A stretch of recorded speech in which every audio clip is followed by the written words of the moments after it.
Ayan, ilalagay tayo ng horn with passing light sa TMX 125. Pero na siyang passing light ha. May passing light na siya pero wala pa siyang ano. Wala pa siyang horn with passing light. Ayan siya. Passing light dito meron pero hindi siya nagsasabay. Walang horn with passing light. Siya. Kailangan lang natin dito ng diode. Ito. Ito magandang amperes ng diode ha. 6 amperes siya ganyan ha. Duktungan nyo lang siya ng wire kabilaan. Tapos ito yung pamblock natin sa ilaw. Ito yung papuntang busina. Itong TMX 125 parehas lang mga XRM 110, Wave 100, XRM 125, Wave 125, TMX 155. Parehas lang siya kasi mga ano sila positive trigger. Buksan lang natin dalawang tornilyo ha. Simple lang yung paglalagay nito. Horn with passing light. Para advance na. Para kahit nagse-cellphone yung bubusinahan natin mapapansin kaagad tayo. Dito, buksan lang natin yung pugad ha. Yan. Pagka nabuksan nyo na yan, ang gagawin nyo lang, hanapin nyo lang dyan yung yung terminal ng busina. Terminal ng busina o yung hanapin nyo yung light green. Light green yung nito kulay nito Ito. Light green. Ito yung light green ha. Yan. Kasama niya yung yung signal light supply. Ito siya Tapos pwede rin sa pwede rin sa pinaka busina niya. Sa pinaka busina niya, tutusukin niyo yung yung dalawang terminal kung alin dun yung yung kanyang trigger. Ito, body ground lang natin to.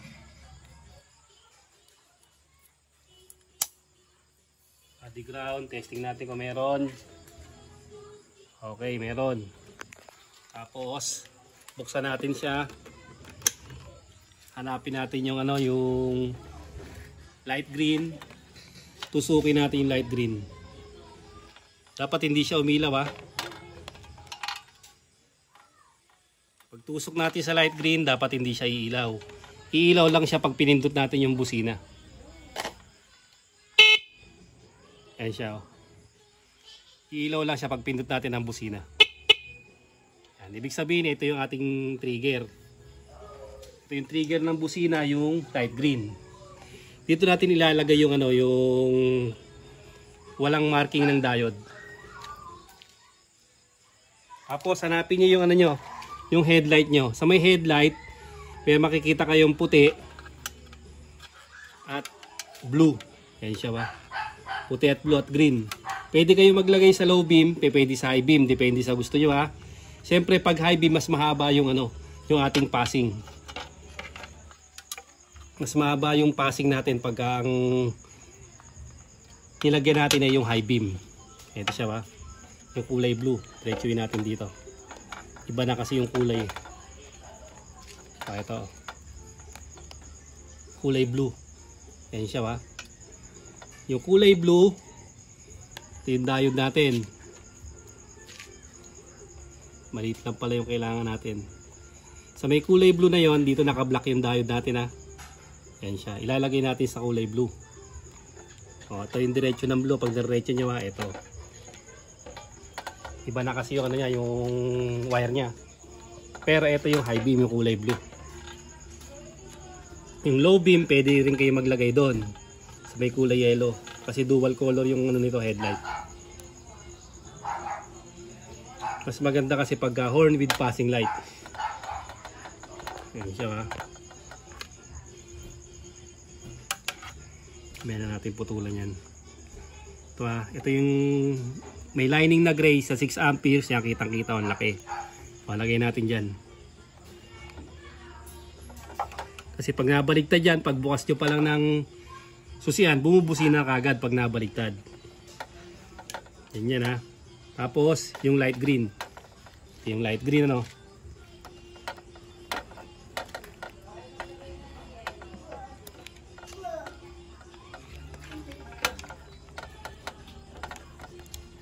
Tingnan natin yung stock.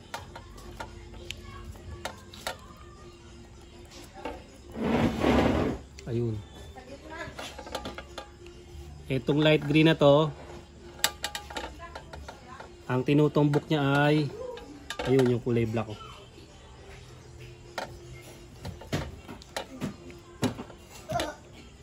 Dito natin siya ilalagay sa light green.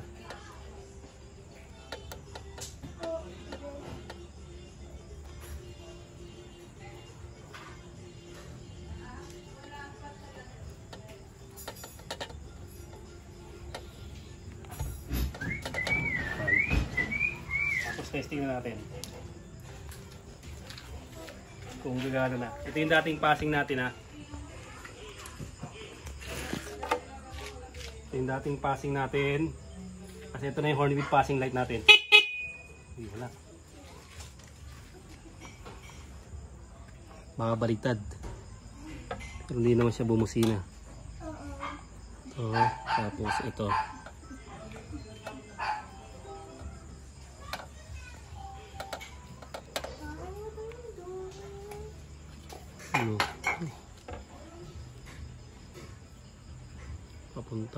papuntang light green.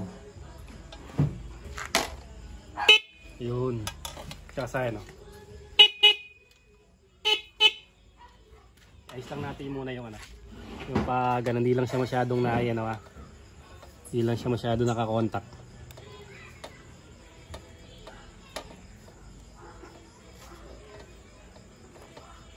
Kaya nawawala.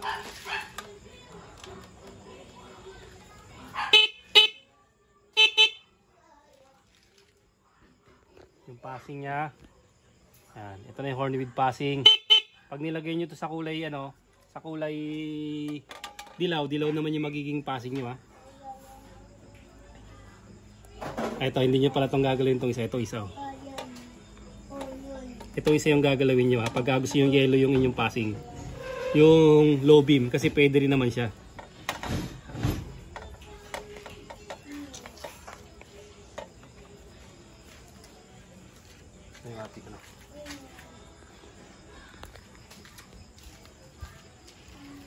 Para makita nyo na pwede rin sa ano.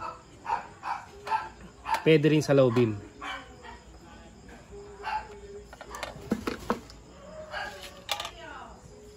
Lipat natin sa low beam.